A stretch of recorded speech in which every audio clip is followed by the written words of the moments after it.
เจริญพรญาติโยมคุณร่วมบุญร่วมแรงศรัทธาพระเจ้าทันใจคู่วัดวังสิงห์คำบารมีเลิศล้ำญาติโยมเลื่อมใสบูชาครูบาเจ้าศรีวิชัยให้พรมวลมิตรสิทธาพระประจำวันเกิดเสริมดวงชะตาให้อาหารปลาหน้าวัดสุขใจเชิญร่วมบุญส่งน้ำพระธาตุน้อมใจอภิวาทขอบุญสุขใจสุขกายไหว้พระขอพรองค์พระเจ้าทันใจหลวงพ่อประเสริฐเจริญพรอวยชัยให้ท่านสุขใจทั่วกัน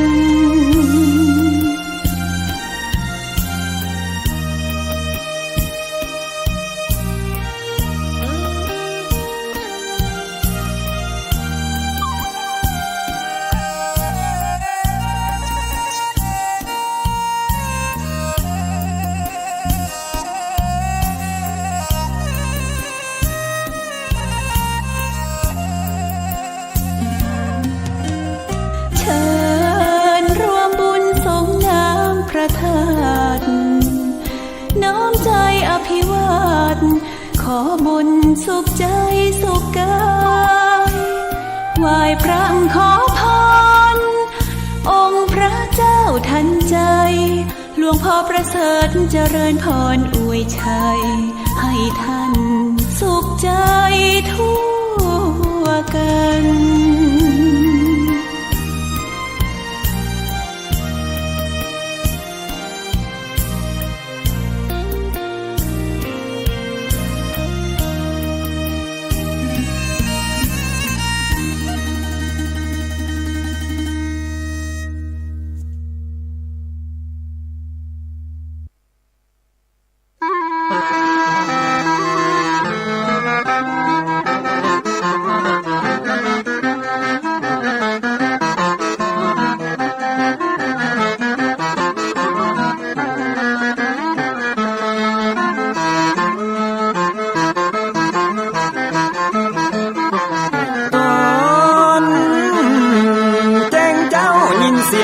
ขันก่อนพี่ตะวันจะขึ้นขอบฟ้า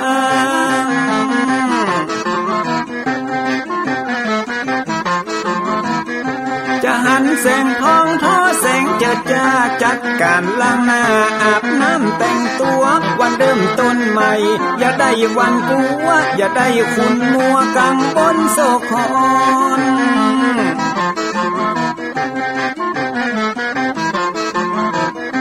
อย่าเอาน้ำคุณมาขังคอนอย่าเอาน้ำฮ้อนมาลวงหัวใจฮ้อนอ้วมอารมณ์คุณคองมาตอนรับวันใหม่นี้นอนของได้น้อมเอานำทำคำสอนของพระชินวรประเสริฐเลิศล้ำ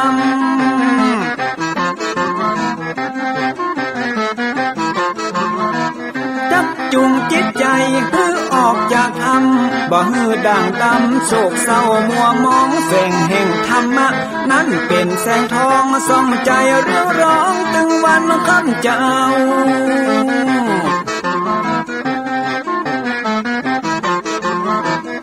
เอาศีลมานำขอยกมือ10 นิ้ว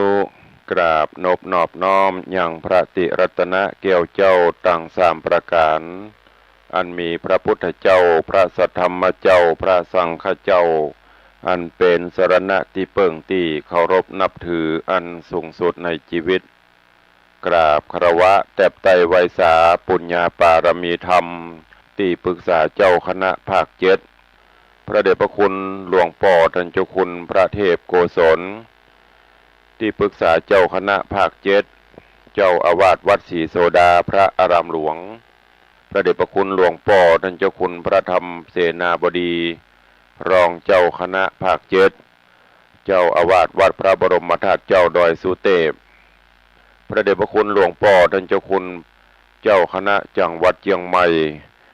พระเดชพระคุณหลวงพ่อท่านเจ้าคุณพระราชสิงหวรมุนีรองเจ้าคณะจังหวัดเชียงใหม่เจ้าอาวาสวัดพระสิงห์วรมหาวิหารจังหวัดเชียงใหม่ตลอดจนพระมหาเถรานุเถระเจ้าคณะพระสังฆาธิการภิกขุสงฆ์สามเณรจุตนจุองค์ด้วยความเคารพเจริญสุขเจริญปอนปออกไม่ออกสถานบุญสันนิบันตันเข้าจุหนุ่มเท่าใจยิงวันนี้ก็ขอน้อมต้อนรับทุกท่านเข้าสู่รายการมรดกธรรมกำเมืองต่างสถานีวิทยุกระจายเสียงพระพุทธศาสนาแห่งชาติและสังคมคลื่นเพื่อการศึกษาพระพุทธศาสนาและวัฒนธรรม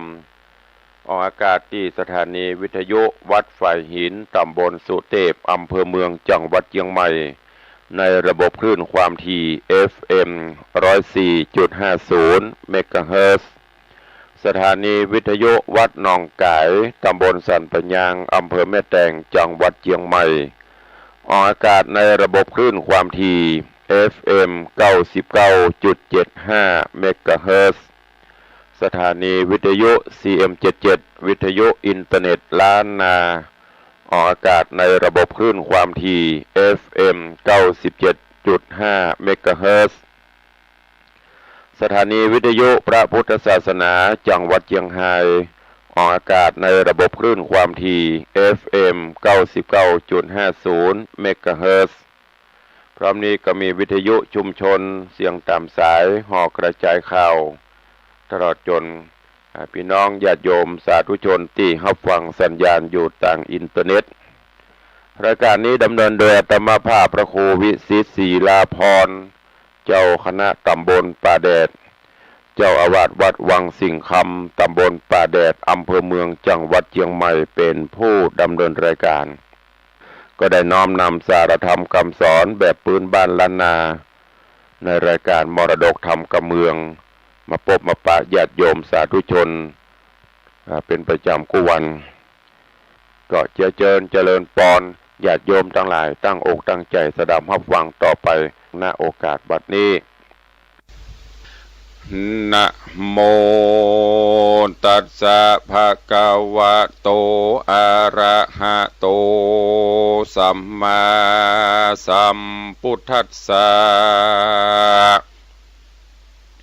อาโกนเตนะจิเนโกทังอาสาทุงสาธุนาจิเนชิเนกันทาลิยังทาเนนะสัจเจนะลิกวานันตินันทินันติสาทะโว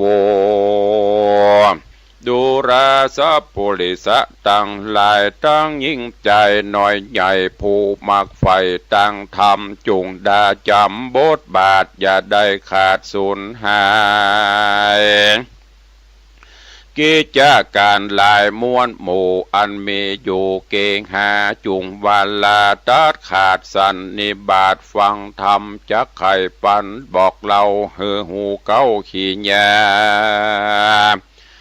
ถึงมนุษย์สาโลกลาพ่องหยาบจ้ามัวดำกระตำกำบอกเหือดพองไม่เดือดเครื่องขี่บอกหูดีหูให้พ่องตกอยู่ไข่ตันหา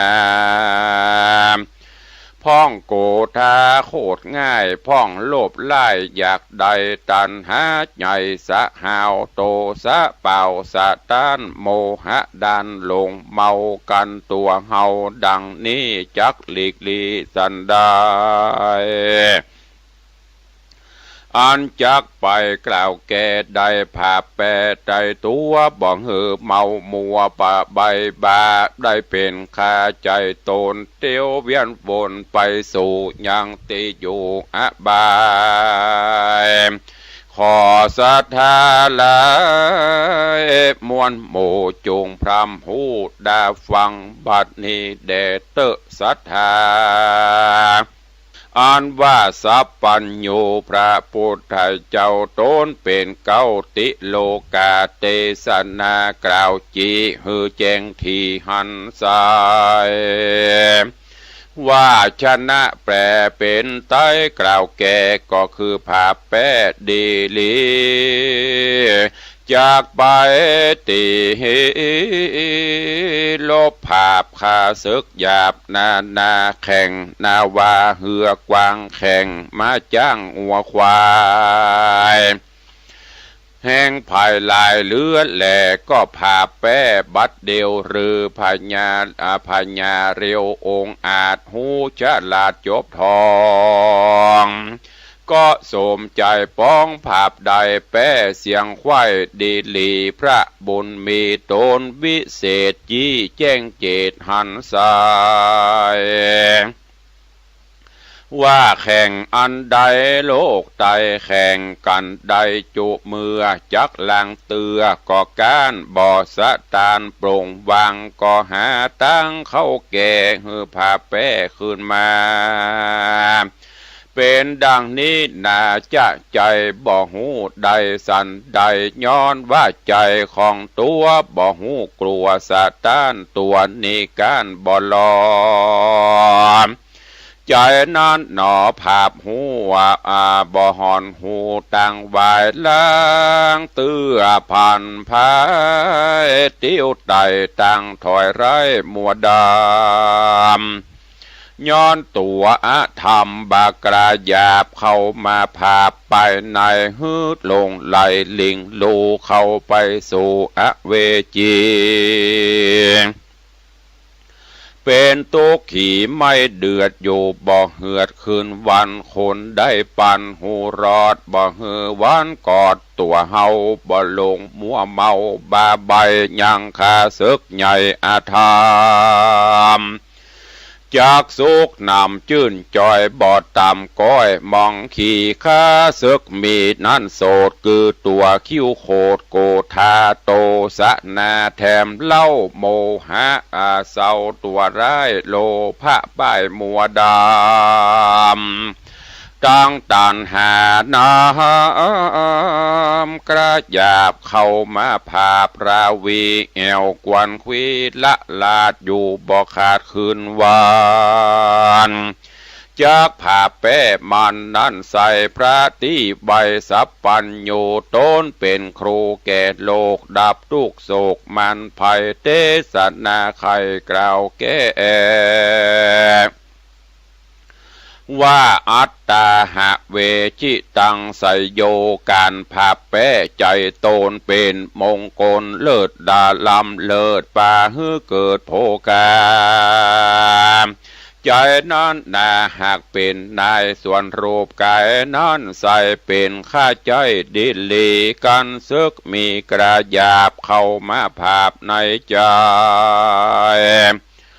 หรือมีคนมาคอยต่อตาถามลาบสาฟันแต่งเป็นกำแข็งดาญอจะแจ้งปอดนาบอกโกท่าโคดกราโตสะหยาบจ้าตัวหา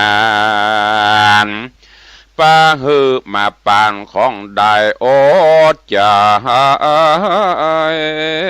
ไว้สันดีแม่นจักมีคนบาปใจกระยาบกาลีมาบุบตีถูกตองใจแห่งห้องกาญาบอกโกท่าโคดให้ตีตอบคลายกับตีตอบสายกำใดเต้าอดใจตั้งมานาเกิดจอดด้านไปยาวบ่อสะหาวสวกราว่าคนต่อตากับเฮามีพระญาเบาลำหมอกกึดบ่ออกใจตานตัวแห่งมันนั่นใส่เป็นคนถอยไล่ปาลามันจริงมาแจ้งป้อยบุบตีต่อยกับเฮาโอดบันเตาไว้ได้บ่มาดไม่มัวดำเอาขันติธรรมจองหอยนับถึงร้อยปันโหนดับจิต ตนไว้มันบ่ไหววันไปมาอันโกธานี้เล่าหากเป็นเก้าป่าวายคนยิ่งใจโลกไตจักมนไม่มองผ่านเสียวงวานปอแม่มีดแก้วแก่สหายคามเมตนาน้ำปีน้องคนร่วมห้องผัวเมียป่าเขาของเสียเครื่องใจเงินบาทไตคำคาพิษอาจญาเต้าเจ้ายังได้เขาขังกาได้โศกาต่ำก้อยตุกจองหอยเครื่องขีจางบอดเดชลายลาเกิดมาจากโกธาเหตุนั้นนาพระพุทธเจ้าตนเป็นเก้าศาสดาได้ขุนนากล่าวจีหูแจ้งทีตามรายว่าคนยิงใจน้อยใหญ่ไผ่อดบะไผ่อดใดบอกโกธาเป็นต่างป่าโป้นจากต่างทุกยากเครื่องขี่แม่นผลบดดีมาด่าอายหงห้าเจ็บใจเรือมาขาตาต่อยเป็นกำถอยหันนีอดหยุดดีไว้มันบ่ดวนสันโกธานักปราชญาเป็นแก่นว่าอันนี้แม่นขันติธรรมเป็นตั้งนำไปรอดเวียงแก้วยอดเนรปานดังคำโบราณกล่าวไว้ว่าอดเผ็ดได้กินหวานอดใจสันได้ซาอดไว้นาเป็นคำอดบดได้เป็นลำต้อนไม่ขอจุงได้ขาดนิ่งนายแม่นคนใดอดใดบอบมาดไม่โกธานักปราชญากล่าวแก่วัดใดภาพแป้ใจต้นเป็นมงคลเลิศลาดลำเลิศป่าฮือเกิดสวัสดีและนาดังมีอาติตากล่าวจีหือดาฟังอาติตั้งล่วงแล้วพระตนแก้วยอดมุนี10จัดมีทวน6กรรมมาตกจากลากเกิดมาเป็นนาคต่ำไตอยู่เมืองใหญ่บาดาลมีนามค้านบอกเราว่าภูริทัตเจ้าบุญมีศีลดวงดีสะอาดบ่ได้ขาดหักษาวันหนึ่งนายังจอดยังบนยอดไปดอยไกลจอยวอยปากกวางปั้มเป่งสร้างปาระเมหวังได้สู้ขี่ไปนากลัมตัวกล้ามาไขว้ก็มีพรานใหญ่หมองูเป็นศัตรูตัวหายเตียวต้องพายเล็งหันเรือพายผ่านเข้าไกลยับเอาใส่กังการีบนำป่าบ่อจะลัดข้ามป่าดงดอนสู่นครเวียงกวางมีชื่ออ่างว่าปาราณสีส่วนเจ้าบุญมีนอนเล่าห้อนไม่เอาเครื่องกาย้อนเข่าเคขาข้ามขาตีนย่ำนาและลังเป็นทุกขังบอดน้อยน้ำตาย้อยลำลายเจ้าโอดใจมักอาโสดบอกคิวโคดมาบอกฮือคิวโคดมาปานกันโกทหารไม่เดือดมาบังเกิดในใจ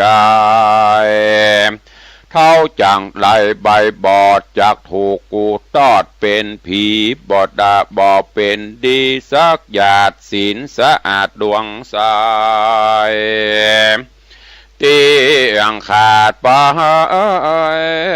ด่างพร้อยได้ตำก้อยเครื่องกาเหตุนั้นนาตัวเฮากวนบันเตาโอดไว้บอกโคดไม่เครื่องขี่แม่นเขาจักตีหรือฟาดดาจักขาดใจตาย ขันตีลายโอดกลั่นบ่ด่วนสันโกธาเอาเมตตาเขาโพดเฮือคิวโหดหนีหายกรุณาลาย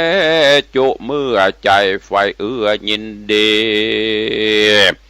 อุเบกขามีลำเลิศป่าหือเกิดเจยบานบุญสมปานจ้วยก้ำได้ล่วงลำโอนตารายปาละมีลายเลิศแล้วได้นั่งแต้นแก้วเป็นสัพปัญญูส่วนหมอกงูบอดใบกะตำบาปเลือนลายก้อนมันตายจิตขาดสติวิปลาสเวโวนก็เอาตนมกใหม่ที่ลุ่มไตอเวจีเป็นทุกขีไม่เดือดอยู่บ่เหือดคืนวันและนา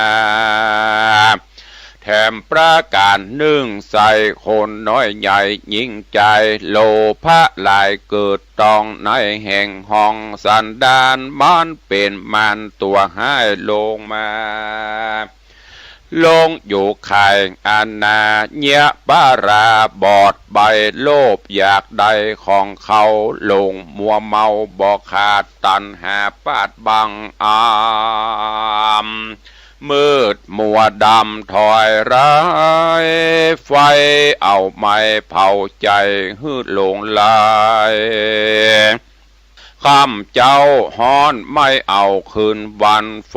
บ่มีควันแต่ใส่แต่ฮ้อนไม่เหลือแห้ง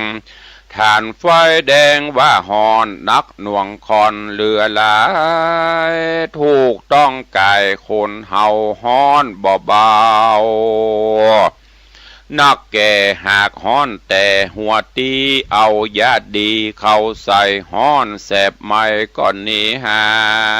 ยส่วนตันหาหลายนั้นใส่ฮ้อนเอาไม้นำนาบ่สั่งซาสักเตื้อไม่จุเมื่อคืนวานจักภายพันจักผ่าเป๊ะมันดันเราจูงตัดลากเงาหัวตีตัดตันหามีจิเลสตัวเก่าเหตุนำปาบอกฮือมาอยู่ไกลฮือเผาเอาไม่ไปในกันมันจังไรตัวถอยมาจองหอยได้ตนจิตกังวลอยากได้จุงเฝ้าไล่มันนี้กันตันหามีเกิดตองในแห่งห้องหัวใจรีบเรียวไวห้ามไว้อย่าเหือใดมีมานักปราชญากล่าวแก่ว่าเฮาพาแป้ใจตัวบ่เมามัวลายหลากได้โป้นจากต่างผ่านแถมประการหนึ่งใส่คนน้อยใหญ่ยิงใจโมหะลายถูกต้องในแห่งห้องอินทรีย์จิตบอดดีปั่นบาปาเป็นฟ้ามัวดำบ่หันทำวิเศษย้อนกิเลสบังตาไฟตันหากรรมสะเอาราคะเอาตังจะจักอยู่ในลุมร้อนนักหน่วงคอนนำนาดังดอยปับปัตตานั่นใส่เต่งนิบไว้ดีลีพระมุนีตนวิเศษจี้แจงแจงจิตหันกลายเตสะนาไข่กล่าวแก่ฮือผาแป้ตัวมันฮือได้พันมวยมอดบ่ฮือรอดขึ้นมาโลภะนาทวนทีมาหุ่มหีใจเนวใจนั้นเหลวอยากได้ของน้อยใหญ่เข้ามาจุงมีศรัทธายังเชื่อใจไฟเอื้อยินดีเข้าของมีสละออกเอาทำฟอกไปนายฮือตานจะไปจะใจผาแป้ควายศัตรูอันมาจูมากนาฮือมันกวาดลานีราคะมีลายลายแลมารุมแผ่ในใจ ไล่หนีกระอย่าจ้าอย่าเป็นข้าตัวมันตันหาวันจองห้อยจากตามก้อยเครื่องขี่กันเฮาข้าการราคะมีถอยไล่ก็จักได้เครื่องการโกธาคิวโคจักมีโตหลายประการโตสะหันมาเข้าจากมืดเศร้ามัวดำโมหะนำลิงข้ออ่อนจากลุ่มร้อนป่านไฟกวนนี้ไกลอยากไกลบ่หือมันใดมีมาและนาตาสะมาสาทะโบเหตุนั้นใส่คนน้อยใหญ่ยิ่งใจแม่นใจหมายไฟหอยใครชื่นจ้อยสวัสดีได้สุขีจัดนี้หรือตายจากนี่เมืองโคนนาได้เกิดโบโฮโอโฮโอนจันฟ้าจูงโอดโคดกระโกธาแม่นมีคนมาว่าให้บ่ตอบสายแตนกรรมบ่มัวดำโคดไม่โอดไว้ได้สันดีสติมีนานำปัญญากว่าตามหลังละมัดระวังจุดานฮือผ่านยานกรรมบาปอันกระยาบนานักปราชญาเป็นแก่นว่าอันนี้แม่นกองธรรมแป้ต่างดำเอาไม่มันถอยไรจูประการภาพแป้มันเมียนจอดนับเป็นยอดมงคลยกเอาตนโป้นจากต่างทุกยากสงสารได้เจยบานบอกขาดตั้งแต่จาดปัจจุบันกันดับขันกระภาคตายละจากเมืองโคนย่อมเอาโต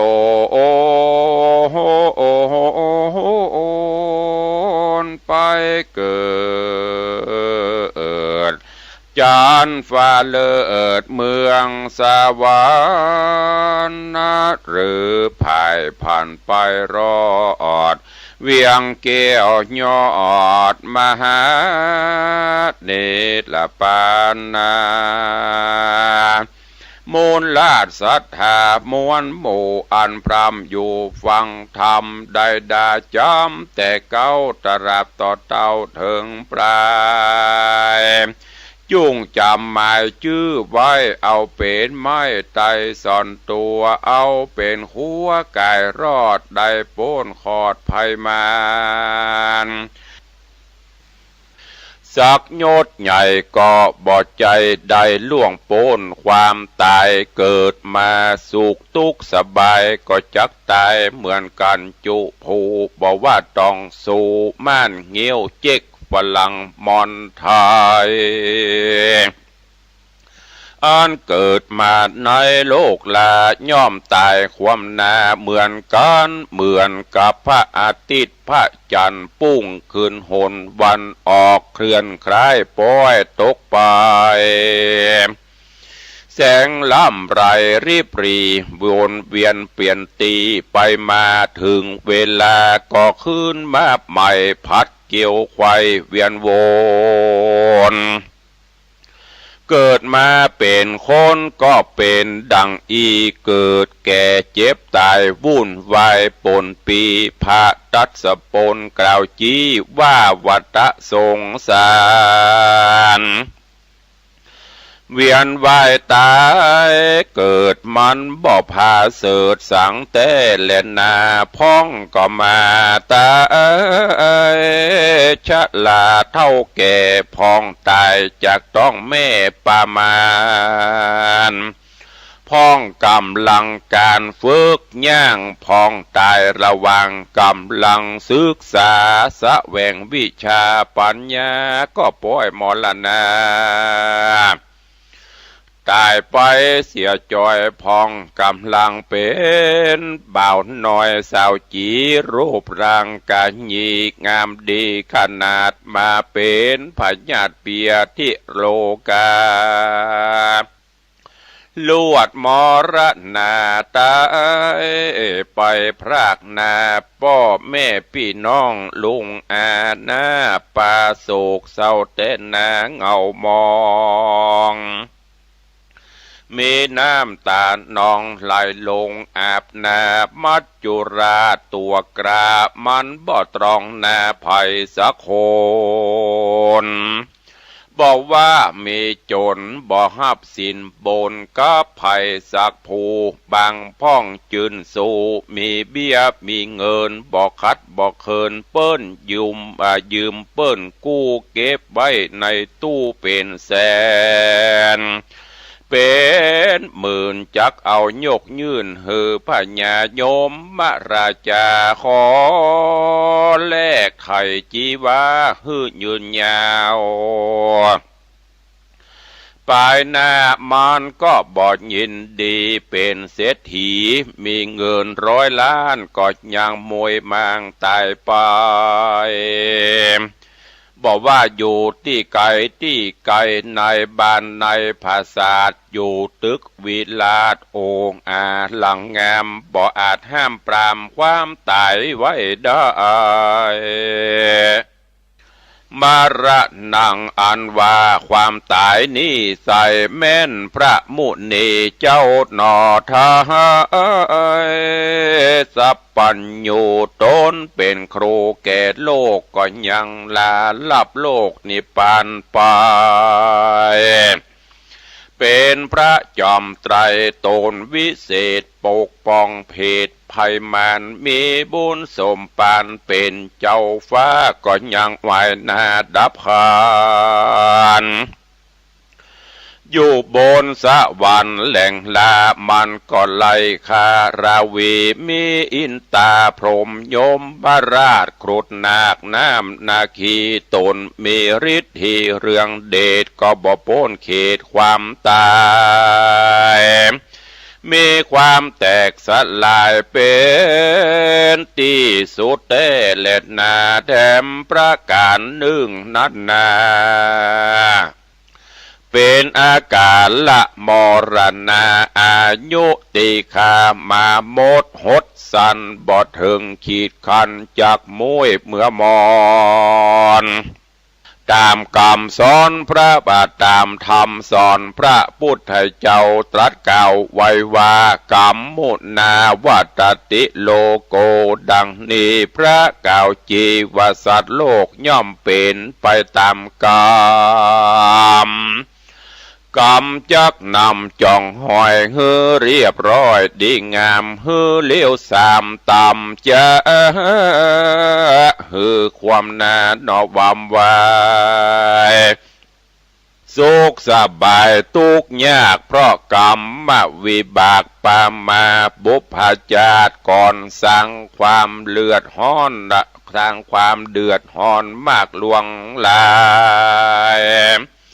กรรมบอกหายคืนตอบทำดีได้จอบคือความสุขความทำความชั่วได้ตุกอนาทรฮ้อนไม่เหมือนวานพืชไว้ถั่วเต้าแต่งงา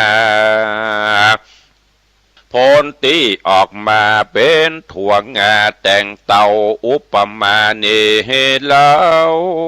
สันใดอุปไมยกรรมเป็นดังดีที่ได้เทศนามาบัดนี้นะมูลลาดศรัทธาที่ มูลลาดศรัทธาที่คนเฮาบ่ฮู้เรียกว่าอนิมิตธรรมที่เขาครอบงำสัตว์โลกบ่ฮู้ทุกโศกโศกาข้อหนึ่งนันนาชีวิตความเป็นอยู่ต่างจื่นสู่เจยบานสุขสำราญค่ำเจ้าบ่โศกเศร้ามองเงามีเขาของเหลือใจดูตั้งใดเตตาน บ่ตุกพรานเดือดไม่ขัวเครื่องใจโถมทองทรัพย์สิ่งของมากปอมีตึงล้อรถยนต์มีคนสรรเสริญเยินยออยู่ไปบ่ปอเมินจิบหายไว้เสียงหน้ามองมนเมียงพ่อการกระทำเอาไปจำนำแลกเงินไว้ใจเพราะความอยากได้โลภะตัณหาถูกอวิชชาปิดบังห่อหุ้มใจป่าใจเปิ้นบอกกุมเป็นนี่เป็นศีลเลยเป็นกวงเบาเวินแปดเปียงดังบาย้อนบอกกึดหลังระวังไปนะมากตกต่ำจ้าที่ลนจะไปโตดบุญบ่อนนุนจ้วยกรรมลงต่างโลกล้ำมักลืมตัววันนี้ยังใครหัววันพูกนอนร้องไห้เปิ้นสอนสั่งไว้แน่นอนสัจจาเป็นสัจธรรมพระพุทธเจ้าขอศรัทธาพ่อออกแม่ออกแก่เท่าจุงพิจารณาตั้งฝูงอาเด็กขาดนุ่มหน่อยองค์พระยอดซอยว่าอนิมิตธรรมฮือกวนโจดจำน้อมนำกราบไหว้ขออย่าได้ประมาทลาสาคนเฮานี่น่าเป็นไปอย่างอีจริงได้เตจี้มานี่และนากาละเวลาวันคืนล่วงลับนับวันเป็นเดือนนับเดือนเป็นปีตามวิธีโคจรของโลกมีเคราะห์มีโจกหมุนเวียนเปลี่ยนพันภัยบ่อาจหู้ชีวิตไปนาอย่ารออยู่ท่าวันพูกวันฮือสลืมสลือคือความประมาทมันใส่บาตังบุญไว้เป็นต้นทุนเสบียงไปในภาคหน้ามือคนมันกล้าย่อมได้กำให้อายุและวัยมันบ่รออยู่ท่าอย่าอ้างว่าปีนี้และปีหน้าก้อยไปวัดไปว่าพ่องเท่าจะลาเกิดมาปังเป่าแก่เพราะกินเขาเท่าเพราะปีวันเดือนเท่ามาลังตันหาพระโยจะนะสั่งบทใดจากนบกราบไหวพระสงฆ์องค์เน้นยกของน้อมเกณฑ์บ่เป็นบ่ถูกปุ่นมาอายลูกเกิดมาทีหลังบางพ้องก็ได้บวชเป็นน้อยเป็นนานก็ยังหาแก่นสารสั่งบทใดเฮียนหูทำไว้บ่ดอกบ่ได้หานคนปล่อยไหลไปลบหลีกลี่เพราะกลัวเปิ้นเอิ้นจีไปเป็นอาจารย์ลาธนาศิลธรรมพุทโธธรรมบังหันมาอย่างอีบ่ใจจำจีกล่าวว่าฮือภายมนุษย์เฮานี้สายหูวันเกิดบ่หูวันตายเจ้ากะว่าง่ายควายกะว่าบายมันบอกเขาขายจุมันบอกเขาขายเหมือนรับวันหานเมื่อคืนเมื่อวันประกันบอดใดพ้องตายเป็นไข้วัดไอพ้องตายเปิ้นล่อลวงไปค่ำคาตามีตั้งหน้าพอหน้าบ่หานวันติดวันจันทร์บ่มีกำหนดตายตกรถจนรถความใจเร็วด่วนล้ำเลยตายเป็นผีสั่งเวยชีวีเป็นสิบเป็นร้อยหน้าดีต่ำก้อยน้อยอกมองใจมีอุบัติเพศภัยรอคอยอยู่ท่าพ่องไปบนฟ้าคืนขี่เหือบินเหมือนไปเมืองอินสวรรค์โลกลาเอวหานางฟ้าในเทพนิยาย ชีวิตหวังวายตายกันปนปีพระองค์กล่าวจี้ว่าอาเจวะกิจจะมาตับปังโกนชัญญามะละนังสุเวการรีบทำความดีเหียดในวันนี้ภัยเราจักหูว่าความตายจักมาถึงวันพวกนี้จักขอกล่าวจี้เตสนามูลาสะทาหนุ่มเท้า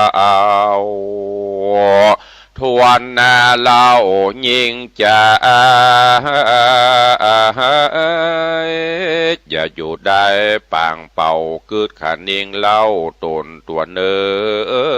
นาเกิดมาเป็นคนอายุมินน้อยปายุถึงร้อยก็เมินมีมันสร้างความดีเป็นที่อวดอ้างอย่าได้ห่างล่างทำบุญสุนทานเป็นเกินสะพานไก่ขึ้นจันฟ้าเป็นมาเกี่ยวอาจารย์ในเป็นปาไทยยะเขาห่อวายหน้าตอดเนรปานสุขสำราญจาตินี้จาตินาบอดยาจาและนาบางคนเกิดมาตุกกันตุกอยากย้อนกรรมวิบากปามาจนจะลาแก่เท่ามีลูกมีเต่าก็บ่อยู่เฝ้าเหลียวแลตุกใจนักแก่สงสารย่านยุงเหมือนสายใหญ่กำปุ้งอยู่ในคาพญาทิโรกาอดแอดพญาต108ปอกปันตนตัวเป็นลมเจ็บหัวปวดเขียวเป็นปากเบี้ยวกลางกลับเป็นโรคตับโรคปอดตามืดบอดมัวฟางเป็นขังสร้างปุ่มใหญ่เป็นต้องตาใกล้บวมปองน้ำตาน้องบอกขาดเป็นอัมพาตทรมานเป็นง่วนสันอยู่ในต้องใส่มนุษย์ลุ่มไตโลกาผู้มีปัญญาลบหลีกพ้นใดเจ็บป่วยไข้หวัดไอเป็นไปตามธรรมดาโลกกรรมและโจกลิขิตตามพุทธภาษิตว่าอโรคยาปรมาลาภาความบ่มีโรคเป็นลาภอันประเสริฐบุญลำเลิศภัยมันภัยญาติปันอันภัยเลือกบ่ใดจะตายย้อนไข่กาว่าวัดอายหรือโรคหัวใจตับไตกระดังตายย้อนผ่ามั่งเดือที่หมอหงยาตายในโรอาตายในขาวาต้งนาห้อมหวยตีพาลิงโจยเหือเถื่อนทำพงไพรโมดปัญญาวายล่วงหูทราบใดมีแต่พระเงาไทยสัพปัญโยโลกวิตูหูหันที่แจงบ่ใจกล่าวแสงแกล้งว่าแกล้งจาสัตว์ที่เกิดมาโลกาโลกไตไข้หัวและให้เมาว่ามันมาด้วยกันโอ้โหอันนี้จังบ่มันบ่เตียงหูความเงียงไปมาเหมือนกันนะยังจอดในศาลาโฮมใหม่การว่าแจงแล้วต่างคนก็จากกันไปนั่นแหละนะศรัทธาต่างหลายเฮ้ยที่นั่งอยู่ฟังอยู่ที่จุงฟังคือที่แปลงใจกี้เจยบานยกมือสานใส่กล้าว ฟังธรรมพระสงฆ์เจ้าเทศฮือฟังเตหะนิเคปะมังสรีสรังตนตัวเฮานีดับสูญปนปีเป็นฝุ่นทุเรกาญะอินทรีย์มีธาตุตั้งสี่ดินน้ำลมไฟแตกดับลงไปเป็นของว่างเปล่าก็บ่ได้บอกกล่าวว่าจักเอาไปตอดตุมไว้ตีในป่าจ้าตำบลหนใดไกลกะว่าไกลไว้ปืนกะเก้าไม้กะว่าหิมต่างเอาไปตุ่มวางตาโดงขวางป่าสาว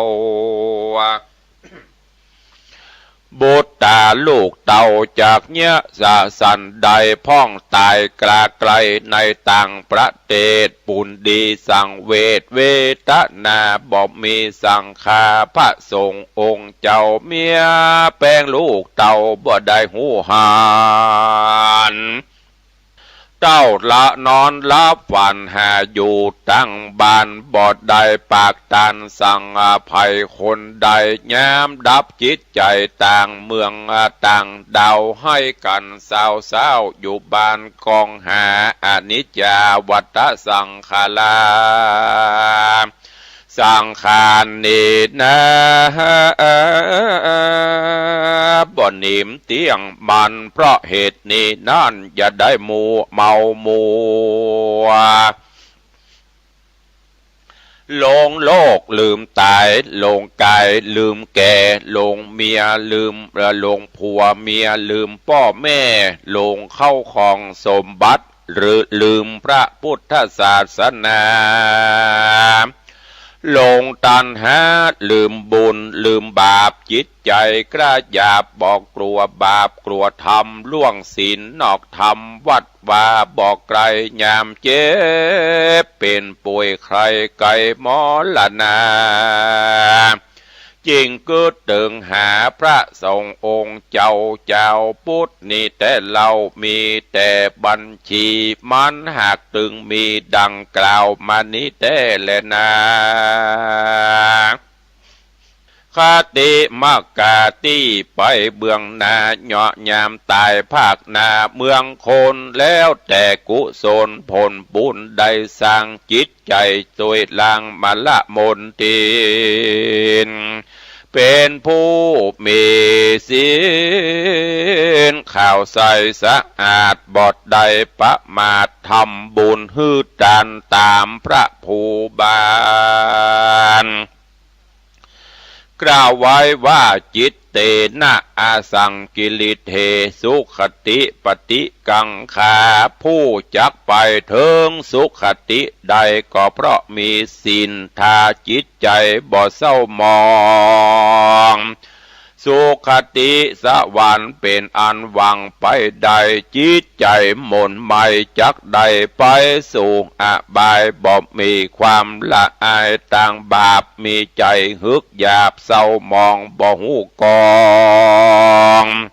อันพิษถูกใจพันผูกแต่อกุศลย่อมจักส่งผลไปเกิดในกำเนิดอบายภูมิเหมือนไฟสุมทารุมห้อนใหม่ตามภาษิตว่าไว้ว่าจิตเตสังกิริเททุกขติปฏิกังขา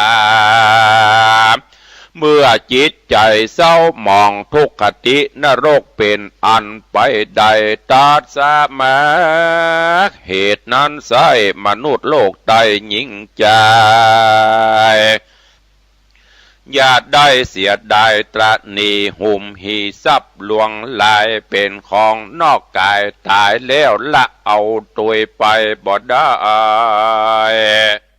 จะขะนำออกใจเป็นของตานจักเป็นปริวันตัวพอเป็นสเบียงห่อตัวต่าง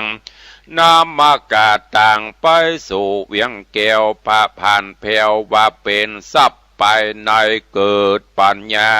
สายหูหันแจ้งทีเงือหูถูกที่กองธรรม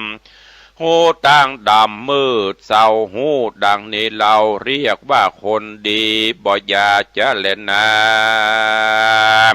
นิติตังขีญาอันเตสนายังปะกินนากธรรมบากะทาวัตะสงสารก็บังโกมโสมเรศเดชวันนี้ได้นำเอาพระธรรมเทศนาเกี่ยวกับเรื่องวัฏสงสารคือการเวียนว่ายตายเกิดของสิ่งมีชีวิตหรือมนุษย์โลกเมืองคนเฮานี้มาอุจาเทศนาฮือท่านทั้งหลายได้รับฟังก็หวังว่าคงจะเป็นข้อคิดเตือนจิตเตือนใจคือท่านทั้งหลายน้อมนำไปคิดพิจารณาอย่างในธรรมเปิ้นบอกว่าอานิจจังทุกขังอนัตตาเฮาท่านทั้งหลายก็ได้ยินมาจนชินหูบางคนอู้ได้แล้วแลดว่าเกิดแก่เจ็บตายเป็นของธรรมดาอานิจจังทุกขังอนัตตาบ่เที่ยงแท้แน่นอนบ่เจตัวบ่เจตนฮู้แต่ว่าเฮาบ่ได้เอาปฏิบัติเปรียบเสมือนเฮามียารักษาโรคภัยไข้เจ็บได้ชะงักแต่เฮาบ่กินเมื่อเฮาบ่กินโรคมันก็กำเริบฮู้ว่ายาหม้อนี้ต้มกินแล้วหายเป็นโรคนั้นเป็นโรคนี้หรือยาโรคอันนี้ เป็นยาอายุวัฒนะกินแล้วอายุจะมั่นขวัญยืนแต่เฮาบ่ได้แปลงกินเฮาบ่ได้พอบ่ได้ซื้อมากินมันก็บ่มีประโยชน์ฉันใด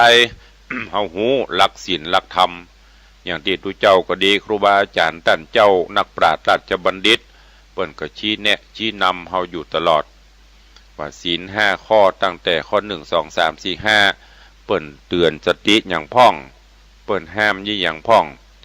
ถามว่าเฮาตั้งพุทธศาสนิกชนเฮาฮู้ก็ฮู้หมดว่ากันได้หมดแต่เฮาบ่ได้น้อมนำไปคิดพิจารณาเฮาบ่ได้เอาไปใช้ประโยชน์มันก็จึงบ่บังเกิดขึ้นมีดมีจะคมปานใดถ้าปล่อยให้ขี้เมียงขึ้นเกาะขึ้นกำประเมินมันก็มีดนั้นก็บ่คมหรือมีดมีมีดคมกริบแต่เฮาบ่ได้ใจเอาไปฟันไปตัดอย่างมันก็มีบ่ได้เพราะฉะนั้นศีลธรรมคำสอนของพระพุทธเจ้าเนอะเบญจศีลเบญจธรรมตั้งแต่ ศีลธรรมอันเป็นหลักมนุษยชาติเป็นหลักที่พุทธศาสนิกชนเฮาจะต้องมีและปฏิบัติกันโดยเฉพาะศีล5ข้ออันเป็นศีลเบื้องต้นก็ขอให้เฮาท่านทั้งหลายมีแล้วก็นำไปใช้ในการประพฤติปฏิบัติอย่างที่เคยได้บอกที่ครูบาอาจารย์เพิ่นเคยได้เล่าได้อู้ให้ฟังว่าศีลธรรมไม่กลับมาโลกาจะวินาศมันเหมือนแต่บ่แต่ท่านทั้งหลายก็ลองไปคิดพิจารณาเฮาจะได้ยินบ่นกันอู้กันยุคนี้สมัยนี้ ไปโตดไปตาว่าศีลธรรมเสื่อมศีลธรรมเสื่อมจริยคุณธรรมจริยธรรมเสื่อมท่านทั้งหลายสิ่งเหล่านี้บ่เสื่อมจากโลกคุณธรรมจริยธรรมมันบ่เสื่อมแต่อย่างที่เฮาเคยได้ยินครับคุณธรรมคือตัวเก่านั่นแหละเป็นคนไปทำหลักศีลหลักธรรมของพระพุทธเจ้าอยู่มาถึง 2,600 ปีปลายเข้ามานี้แล้วบ่ได้เสื่อมสลายไปแต่มนุษย์ยชาติมนุษย์คนเฮาต่างหากเสื่อมจากศีลจากธรรมปล่อยกิเลสความโลภความโกรธความหลงความมัวเมาหลงละเลงในลาภยศสรรเสริญเจริญสุขมีเต้าอี้บ่ฮู้จักปอเสาะหาแต่หนอเข้ามาเติมมาแถมเพิ่มความทุกข์เพิ่มความสนองกิเลสตัณหาขึ้นสุดท้ายก็ทุกข์อย่างที่ ครูบาอาจารย์เพิ่นเคยเตือนที่ทุกเจ้าเคยอู้ให้ฟังบางคนเก็บไว้แต่เนอจะกินก็กลัวผานจะทานจะทำบุญก็กลัวเสี่ยงเก็บไว้จนบ่กินบ่ผานบลาเจ็บออดแอดซื้อยามากินเหียหงยาก็บ่เข้าหงยาก็บ่ไปบ่ปบบ่ปะหมอที่ไหนได้ ปลดเกษียณหรือว่าย่ำบัดตันเกษียณ58 59โรคภัยเข้าลุมเล้าสตางค์ที่เก็บเอาไปยุกไปยาตัวเก่าหมดเพราะทรมานสังขารบางพ่องทำงานหามรุ่งหามค่ำบ่พักบ่พรก็หวังว่าจะสุขสบายไปหน้ามีแล้วใครมีแหมที่เฮาหันประโยชน์หลายๆที่เฮาหันหลายๆท่านหลายๆคนหลายๆรายเพราะนั้นก็เลยเอามาเตือนสติเนอะคือญาติโยมทั้งหลายร่างกายก็พักผ่อนพ่องมีเงินมีทองก็กินเปิ้นกินได้กินเปิ้นตานได้ตานเปิ้นไปได้ไปก็เอาละไม่ต้องไปหวังมันไม่มีเปิ้นหมื่นล้านแสนล้านอย่างเปิ้นยิ่งมีนักก็ยิ่งตุกนักมีบัดถ้าว่าเปลี่ยน10,000 ล้านน่ะมอกสัก2-3 ล้านนี่ก็จะตุกนะกูจะเอาไปไว้ที่ไหนจะเอาไว้ที่หั่นก็กลัวขโมยจะเอาไว้ที่นี่ก็กลัวจะเอาฝากธนาคารกลัวธนาคารล่มเนี่ยเป็น power เป็นวิกลวิการจริตออกไปกับอันนี้ไปอย่างกับกลัวเปิ่นมาคุบมาจริงเอาแหมเนี่ยเพราะว่ามันมีกิเลสตัณหาเข้ามาเพราะฉะนั้นคือยึดหลักธรรมคำสอนพระพุทธเจ้าเปิ้นสอนไว้จะไปเปิ้นก็เอามามาจาแนะนำเล่าหรือว่าเทศบรรยายให้ท่านทั้งหลายได้รับฟังกันก็ที่สำคัญดังที่ได้บอกฟังแล้วเก็บแล้วเอาไปคิดพิจารณาและสุดท้ายเอาไปปฏิบัติมันถึงจะบังเกิดขึ้นได้วันนี้เวลาหมดเวลาลงแล้วก็ขอฝากธรรมะเล็กๆน้อยๆนี่ให้ญาติโยมทั้งหลายเนอะเอาไปคิดพิจารณาแล้วก็เอาไปใช้ในการดำเนินชีวิตประจำวันขอความสุขสดสดีจงบังเกิดมีกับครูบาอาจารย์ท่านเจ้าปออกไม่ออกศรัทธาบุญพุทธศาสนิกชนทุกท่านอยู่เย็นเป็นสุขจุ่มเนื้อเย็นใจสุขภาพพระนามัยสมบูรณ์แข็งแรงเหมือนกันจุตนจุองค์จุผู้จุโคนจัตตารโอธรรมาวัฏันติอายุวันโนสุขังปะลัง